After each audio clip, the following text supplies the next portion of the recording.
So hospitals are closing. It is not because of what they're telling people it is.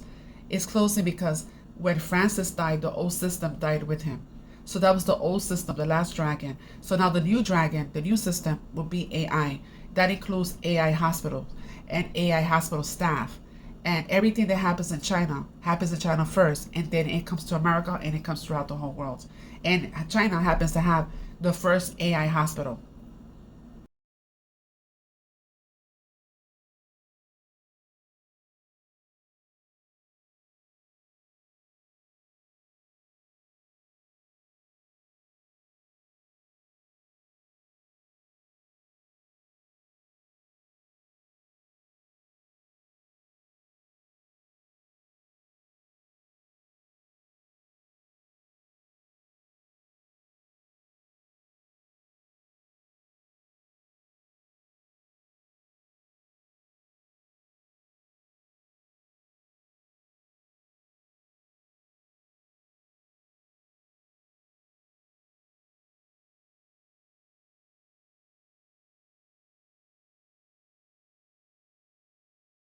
So here I am walking into my last shift in the emergency department.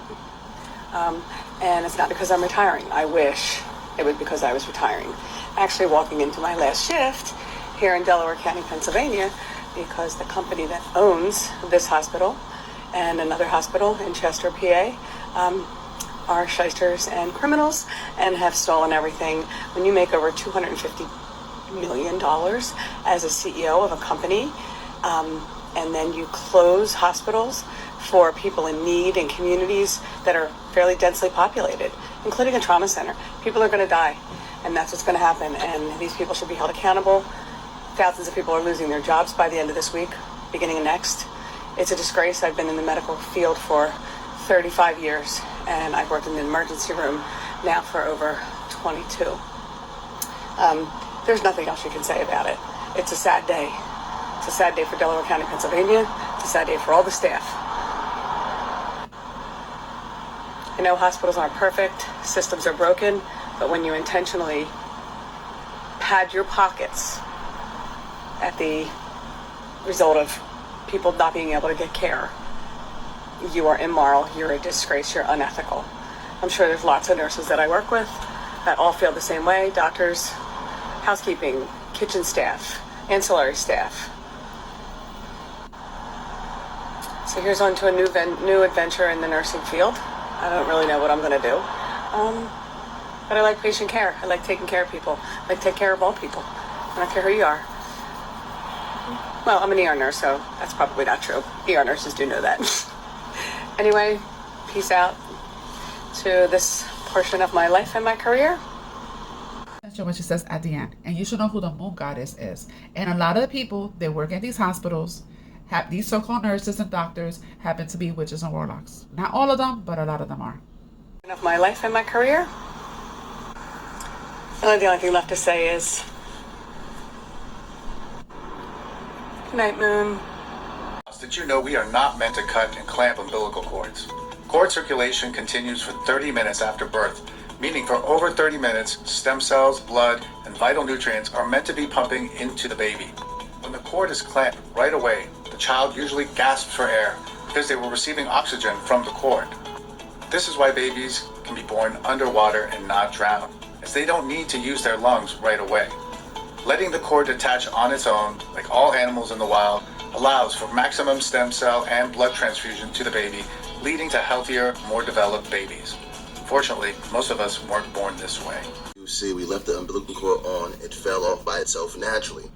Here's the placenta. Here's the dried up umbilical cord, which fell off naturally. We put sea salt, chamomile, rosemary, and lavender on it to hide the stench of the placenta. You guys have to understand that the placenta is being bought by big corporations for $50,000. Yes, your baby's umbilical cord is worth $50,000. This is why they rush you to cut it. This is why they try to convince you that's not important. You have to remember, placentas are full of stem cells that they have been using in cancer research, health research, anti-aging research. You guys have to do the proper information. Your body was created perfect by God, and your umbilical cord will fall off naturally. Stop allowing these people to cut you apart, take things from your child, and then sell it for the highest bidder. Imagine someone paying $50,000 for a placenta that they took for you and told you that you couldn't keep it or put a fuss up with you about keeping it. But let me get quiet because the baby's moving around. All praise is due to the Most High. I love you guys. Take care of your children. It will dry up and fall off by itself in 2 to 3 days, sometimes 4. All praise is due to the Most High. Nearly every baby born in the U.S. gets one shortly after birth. Their newborn blood fills 6 spots on a special card used to test the baby for dozens of disorders that, if treated early enough, could prevent severe disabilities, even death. But unless your child is diagnosed with a disorder, it's often lost in the fog of childbirth. Genetic testing? We randomly selected 6 new moms and asked about their baby's genetic test. 3 remember the heel prick, 3 think they knew about the test, but like most parents, none knew what happened after the test. Were you aware that the state was storing your child's DNA? No. Do you think you should have been aware? Absolutely. You see, for the baby's own potentially life-saving test, researchers generally only need a few spots. The remaining blood becomes property of the state and may be sold to outside researchers without your knowledge or consent. Blood is inherently or intrinsically personally identifiable. Now, some states destroy the blood spots after a year. 12 states store them for at least 21. But California is one of 4 states that stores them indefinitely in a state-run biobank. I just didn't realize that there's a repository somewhere of every baby born in the state. It's like fingerprints. Companies aren't very good at keeping data safe. They try. There just should be accountability and transparency. While parents don't have the right to opt out before... I am a former healthcare administrator. I need you to know a couple of things. When you go to hospitals now, not all of them, but many of them have waivers in the admissions paperwork now where they, once you sign it, give them permission to give you any medication they want to give you. They don't have to get any additional consent from you, and they don't even have to tell you that they gave it to you. For someone like me that didn't take the thing, from a couple of years ago, I didn't take that thing, and I don't want that thing, and I don't take any of the things. So if I go into a hospital setting, the last thing I want is for them to have the power to give me any of the things and then not even have to tell me about it. Here's what you do. When you're about to be admitted into the hospital, demand that the admissions paperwork be provided to you in paper form. They're going to fuss. They're going to make every excuse. They're going to push back. Stand your ground.